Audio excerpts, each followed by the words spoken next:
o que pode acontecer a partir da mudança de classificação das facções PCC e Comando Vermelho como organizações terroristas pelos Estados Unidos. Temos o Pedro Moreira lá em Brasília, de olho no que já temos de reações políticas e também no que nesse momento o governo e a cúpula do PT estão calculando em termos de estratégia de reação a essa decisão americana. O que a gente já sabe, hein, Pedro?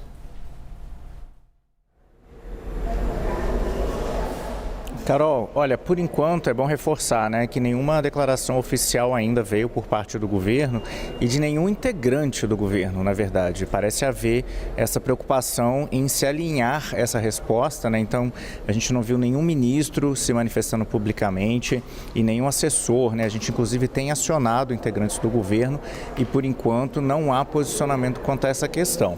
A gente teve a apuração da nossa analista de política, Jussara Soares, que conversou com fontes do governo e conseguiu confirmar com eles a informação de que houve sim uma conversa, né, uma discussão sobre essa questão logo depois do anúncio dessa quinta-feira, inclusive envolvendo aí os Ministérios da Defesa, da Justiça, das Relações Exteriores, né, e também a cúpula da pré-campanha da reeleição, para a reeleição do presidente Lula, e eles ainda calibram como responder a isso, porque mesmo trazendo à tona as possíveis consequências negativas, né, como operações militares aqui nos Estados Unidos, né, ou então sanções ao sistema financeiro, o receio do governo e do PT é de que qualquer posicionamento nesse sentido seja interpretado como uma defesa das facções criminosas, né? Então, por isso, essa preocupação em calibrar esse discurso. Também a apuração da Jussara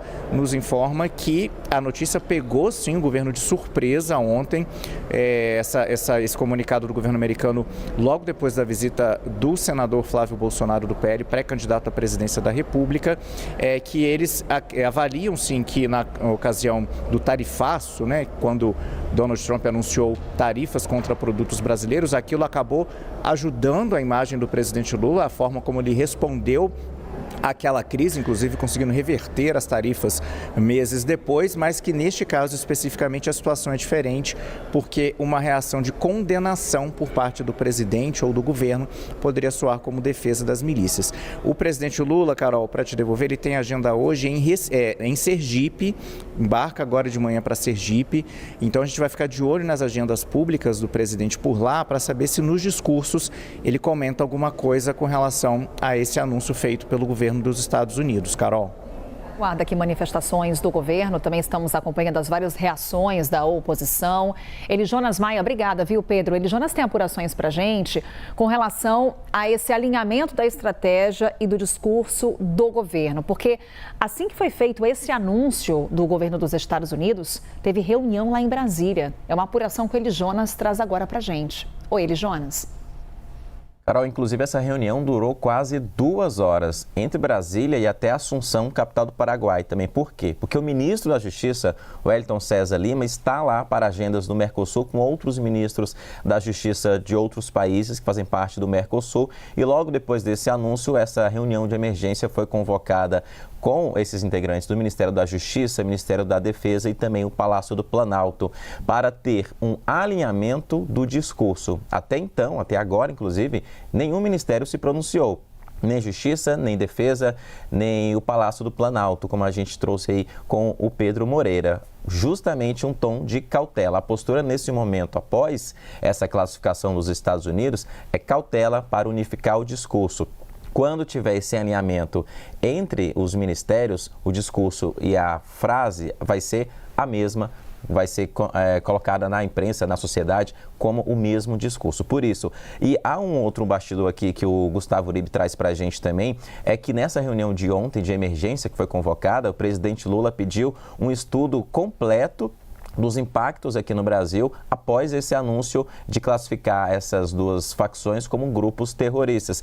Aí sim, para ter um embasamento para a abertura de um diálogo com o presidente norte-americano Donald Trump e também numa tentativa de demover os Estados Unidos dessa decisão. Então a gente traz essa informação também Mas a gente tem até uma arte também, Carol, que para detalhar a diferença de uma organização criminosa e um grupo terrorista, e é justamente nesse ponto que a gente vê desse lado esquerdo da tela, para quem está acompanhando, o que o governo brasileiro até aposta nessa questão e explica diversas outras ocasiões o que é uma organização criminosa, que é diferente de uma organização terrorista na avaliação do governo. A organização criminosa, que são as facções brasileiras, elas não impõem uma ideologia nem religiosa. Elas miram o lucro. Dinheiro, dinheiro, dinheiro. E aí, por isso que tem uma tentativa de descapitalizar o crime organizado, que é tirar o dinheiro do crime organizado. E aí a gente vê, mais uma vez, foco em dinheiro e a violência para o lucro, com vítimas diretas, rivais e agentes públicos. Tudo isso para ter um poder, uma violência para o lucro, mas o foco da organização criminosa, da facção brasileira, é sempre o dinheiro. O governo brasileiro também coloca esse discurso em outras ocasiões e autoridades de segurança pública também. Do outro lado, a gente tem a explicação do que é um grupo terrorista. Justamente impõe ideologia com questões religiosas ou sociais, lucro financia os ataques. E aí eu já pulo para o último ponto, alvos simbólicos. A explicação de um grupo terrorista é justamente que sempre nesses ataques e aí financiados pelo lucro, tem um alvo simbólico, como em outros ataques que a gente já acompanhou ao longo do começo dos anos 2000, depois da década de 2010 para frente, em outras ocasiões. E aí essa é a explicação da diferença entre uma facção e um grupo terrorista. Explicação do governo brasileiro, de Polícia Federal, da Interpol também, que classifica dessa forma o PCC e o Comando Vermelho como um grupo de organização criminosa e não como um grupo terrorista. Carol. Obrigada, Eli Jonas. Inclusive, a gente vai agora, trouxemos aqui já o que está em análise em termos de estratégia a esse anúncio do governo dos Estados Unidos, por parte do governo, esse alinhamento da estratégia também do discurso, com Eli Jonas, com Pedro Moreira. E agora a gente vai para as consequências dessa mudança de classificação. E para isso a gente começa ouvindo o Theo Cury, trazendo o olhar dos investigadores. O que essa mudança da classificação do Comando Vermelho do PCC para organizações terroristas poderia representar na visão dos investigadores, Theo? Olha, eles citam um leque de possibilidades de prejuízo para as investigações, mas também para outros setores. Citam, por exemplo, insegurança jurídica, insegurança nos negócios, uma interferência no sistema financeiro brasileiro e impacto, entre outras coisas, e aí principalmente porque é o foco principal deles nas investigações justamente que apuram a atuação dessas facções criminosas, em especial o primeiro comando da capital. Então, com relação ao sistema financeiro brasileiro, o que a gente mencionava no começo do Novo Dia de hoje, que é a possibilidade de aplicação de sanções e bloqueios a instituições financeiras, bancos, empresas que se relacionam, por exemplo, com governos aqui no Brasil, por meio de licitação, por exemplo, que tem um eventual vínculo com o primeiro comando da capital, mesmo que essas empresas não saibam conscientemente que tem e que há esse vínculo. Então, por exemplo, um banco que tem um faccionado como cliente, que circula esse dinheiro nesses bancos, utilizando essas instituições financeiras para lavagem de capitais, para lavagem de dinheiro, esse banco pode ser punido, pode ser sancionado, mesmo que não saiba que esse cliente faz parte de uma facção criminosa. Então, esse é um ponto de ressalva que os investigadores mencionam, que também causa um ponto de atenção no próprio mercado financeiro, nos próprios bancos brasileiros.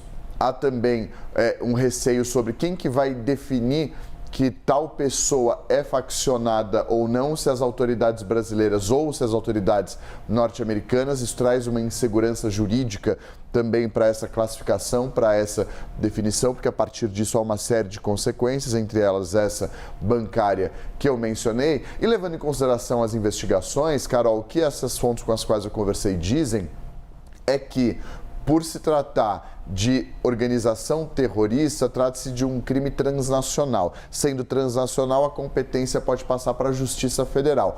Passando da Justiça Federal, por exemplo, o Ministério Público do Estado de São Paulo e Polícia Civil do Estado de São Paulo fizeram essa semana, ontem mesmo, uma operação contra o primeiro comando da capital. Dando um exemplo pontual, essas investigações sairiam dessa esfera estadual, passariam para a esfera federal. De acordo com os investigadores, esvaziaria a atuação dos GAECos nos estados, por exemplo. Repassaria essas investigações para a esfera federal, com o Ministério Público Federal, com a Polícia Federal e sobrecarregaria essas instituições que, na avaliação de quem atua na primeira instância nos estados, não tem estrutura suficiente para conseguir tocar essas apurações e essas investigações. Então, uma série de possíveis consequências que são apontadas.